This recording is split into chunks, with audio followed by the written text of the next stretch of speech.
Is this a good life? Is this a good life? What about this one?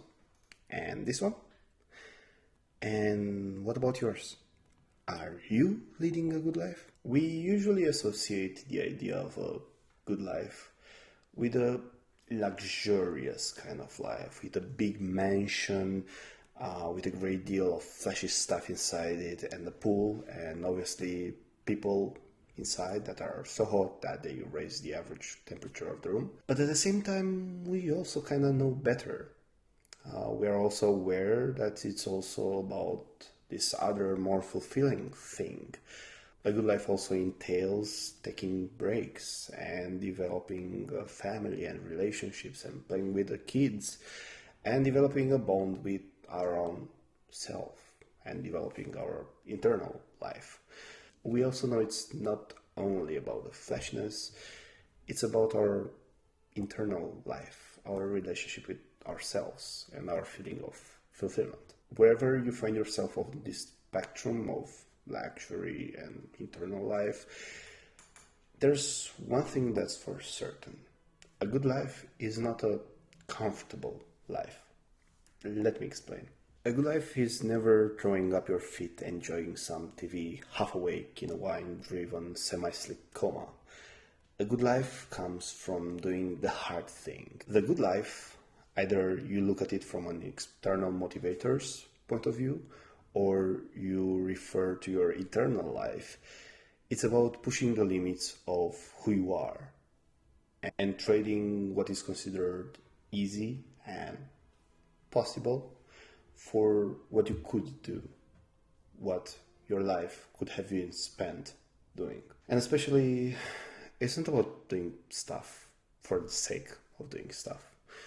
It's about being fulfilled at the end of the day and at the end of the life. Not only feeling the happy feels.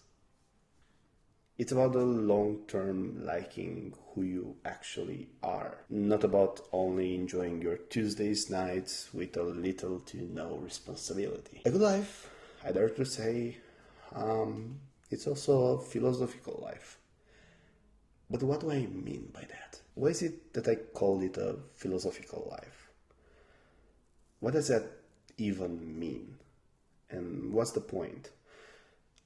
Let me explain. A philosophy is defined as the study of fundamental nature of knowledge, reality, and existence, especially when considered in an academic discipline. But dare I say, a philosophical life is one where you don't take your days for granted, but rather you think things through. In order for ourselves to have a proper, good life, we actually have to philosophize just a little bit. You have to sit your ass down and think what the fuck you're doing. You have to actively develop your belief system about who you are, why you're here, and what you stand for.